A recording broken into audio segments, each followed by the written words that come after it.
problem being the one to take care of the home. And maybe whip up a fall goat cheese arugula salad every once in a while. Now that tastes like equality. Fall down the patriarchy. If a man does not provide for the needs of his family, he is denied the faith, and he is worse than an unbeliever. That's what Paul says to guys who are stay-at-home dads. Man. I'm going to blow Mark's argument here right out of the water because he is misusing scripture. Mark Driscoll is teaching that if you are a stay-at-home dad, then you are denied the faith and are worse than an unbeliever. So he's taking it from this context here, which is 1 Timothy 5:8. Anyone who does not provide for their relatives and especially for their own household has denied the faith and is worse than an unbeliever. But what these pastors, quote unquote, or really false teachers are doing, they take a piece of scripture, they take a verse out of the entire letter, out of the entire book, and they try to build an entire doctrine and philosophy on it. And so much of this is damaging because it ruins families, it ruins relationships with God, it creates spiritual abuse. So if we look at this entire letter, what Paul is really saying, and if you go up here, I'm just going to pull myself down, give proper recognition to those widows who are really in need. This entire chapter, please go back and read it, don't take my word for it, is based on taking care of widows, and then it comes into this verse, anyone who does not care for their relatives. He is addressing here is to take care of the widows and their entire households. Women could not really work in that day and time. Women did not really have a way of financially supporting themselves, especially if they were older. So what he's saying here is take a look at your entire household, not just your wife and your marriage. He's not even really addressing the marriage portion of it. He's addressing the entire household. And if these men are not stepping up to the plate to take care of and feed their families, to take care of these people and their needs in their household, then they are denied the faith and they are treated worse than an unbeliever. Because essentially what these men would be doing then, being lazy and allowing their household to starve, or simply just being negligent and not caring about the needs of their household. So let's ask the question, should men be the providers of the home? Is that the way we are biblically to handle this? Well, I love this verse from 1 Peter 3-7. It says, husbands, live with your wives in an understanding way. An understanding way. I just want to emphasize that. An understanding way.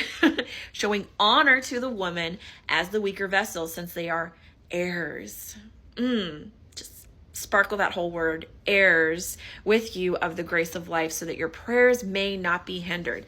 This is a very powerful verse. It is a team effort. Your marriage is not that one person is above the other necessarily. It is a team effort. And I love this word because it really pulls that all together, where Paul is talking about this, that they are heirs with you of the grace of life. And if you don't do this, men, if you don't try to understand your wives, if you do not show them honor, God's not even going to listen to your prayers. Alpha females are scary to men in the church because they don't know how to handle them. It's so much easier to have a meek and humble and quiet wife that will blindly submit to a man who wants to keep control. I could go on an entire topic about that, of where that whole thing stems from, but I won't go into that today. Ask me for a part 2 if you want to hear about that. But here, I just want to address that the epitome in the Bible of a godly, wonderful wife is actually an alpha female, and it's here in Proverbs. It's under Proverbs 31. The King James version starts with, who can find a virtuous woman, for her price is far above rubies. This version says, a wife of noble character who can find, she is worth far more than rubies. And here it goes down to list all the attributes of this wonderful woman. And who is this woman that's to be valued above precious jewels? Well, she basically is an investor. She has her own business. She takes care of the entire household. Her husband has full confidence in her and lacks nothing of value. It goes on to say here that she is like the merchant ship. She brings her food from afar. She gets up while it's still night and provides food for her family and a portion for her female servants. So she's literally providing for not just her family, but for servants. Like, she's providing income and things for people underneath her. She considers a field and buys it. With her earnings, she plants a vineyard. So she's an investor. She works vigorously with her hands. Her arms are strong for her task. This is a really strong woman, y'all. She sees that her trading is profitable and her lamp does not go out by night. This lady is literally the epitome of what a wife, the perfect wife looks like in the Bible. And this is attacked so much in scripture because of male patriarchy today. The male patriarchy has nothing to do with biblical based counseling or biblical based teaching. It's literally just patriarchy teaching. And down here is my favorite verse. It says that her husband, this is the only, by the way, context we have of her husband in this entire chapter. It says her husband is known in the gates and he sits among the elders of the land. The husband of this wife is honored because of the work she puts into the family. So I just want to blow this argument out of the water that being a stay-at-home dad is denying your faith and worse than being an unbeliever. I think that dads are so important and men are so important in our homes. And I think that men view their role as just being providers, when in essence, men are called to so much more. It's actually a lot harder what God calls men to do.